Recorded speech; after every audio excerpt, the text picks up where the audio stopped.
আজকে আমি দেখাবো কম সময়ে কিভাবে একটা কেক ডেকোরেশন করতে হয়। যখন হচ্ছে খুব তাড়াহুড়ো থাকবে এবং কাস্টমার আপনাকে বলে দিবে যে ডিজাইন আপু আপ টু ইউ, দেন হচ্ছে একটা স্টার নজেল নিয়ে নেবেন। কেকের ফিনিশিংটা এনে সেটা স্কোয়ার হোক, সেটা যাই হোক, এই যে দেখেন একটা স্টার নজেল, ভেতর দিয়ে দেখলে স্টার দেখা যাচ্ছে না, এটাই হচ্ছে স্টার নজেল। তো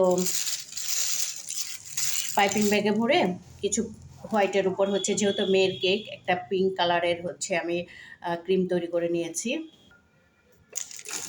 প্রথমে হচ্ছে পিঙ্ক কালারের ক্রিমটা দিয়েই আমি হচ্ছে কেকের কাজটা করব।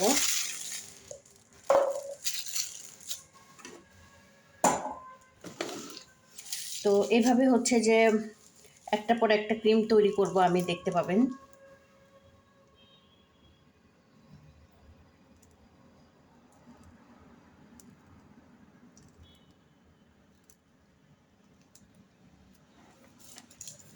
আমার কেকটা একটু সামান্য বাঁকা আছে, সেটাকে আমি জাস্ট এই বর্ডার লাইনটা দিয়ে কিন্তু সোজা করে ফেলবো।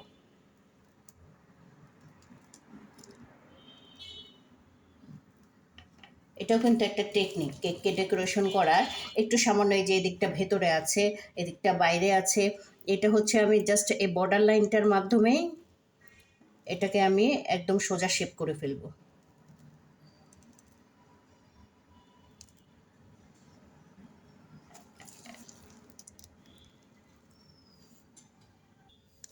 আমি এখন পিঙ্ক কালারের মধ্যে সামান্য এক ফোঁটা হচ্ছে নীল কালার ব্যবহার করে এটাকে হচ্ছে পার্পল কালার বানাই ফেলবো।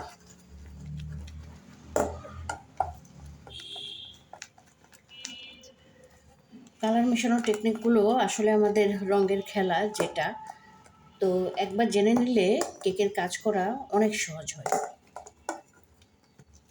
আমি এই যে পার্পল তৈরি করে ফেললাম। এখন পার্পলের কালারটা দিয়ে আমি ঠিক এইভাবে নিচ দিয়ে একটা শেপ করে নেব।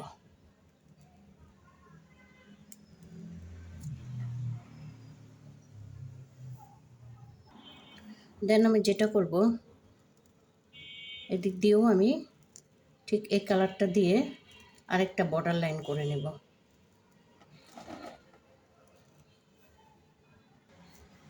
আর এই যে এই বর্ডারগুলোতে আমি এরকম করে ফুল দিয়ে দেব।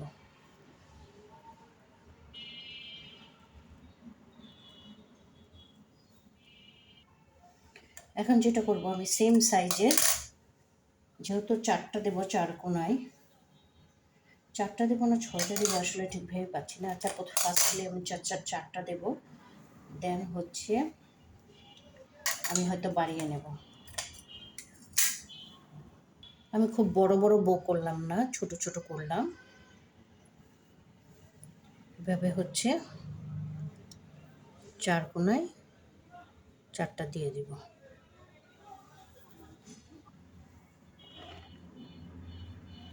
দুটো দুপাশে দিয়েছি, এটা থার্ড ওয়ান, এটা ফোর্থ। এখন যেটা করব,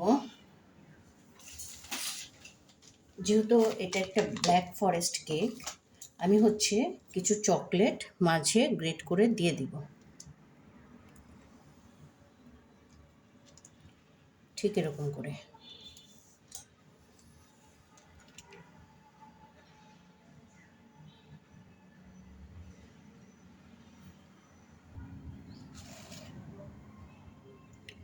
এভাবে হচ্ছে পুরোটা দিয়ে ফেললাম।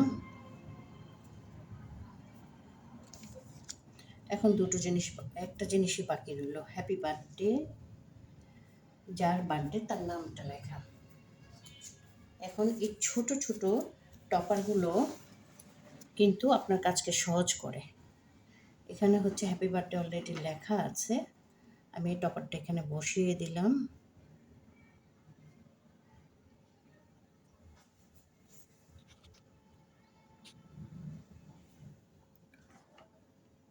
টপারটি বসিয়ে দিলাম, ওপরে নামটা দিয়ে দিলাম Alia. Happy birthday to Alia. কেকটা কেমন হয়েছে জানাতে ভুলবেন না। আরেকটা জিনিস দেখিয়ে দিই, সেটা হচ্ছে হোমমেড কেকের ওজনটা দেখেন। আসলে যারা দাম নিয়ে মানে বার্গেনিং করেন তারা হচ্ছে যে 500 গ্রাম, 1 গ্রাম আপনারা বেশি পাবেন না দোকানে। আর আমরা যারা হোমমেড কেক নিয়ে কাজ করি তাদের সবারই এরকম হয়, 100 গ্রাম, 150 গ্রাম, 200 গ্রাম বেশি হয়, যেটা আমরা কাউন্ট করি না। সো লাভ আপনাদের না আমাদের, এটা একটু ভেবে দেখবেন। আর হচ্ছে হোমমেড কেক মানেই অনেক স্বাস্থ্যসম্মত। সো ভালো খান, ভালো থাকুন। আল্লাহ হাফেজ।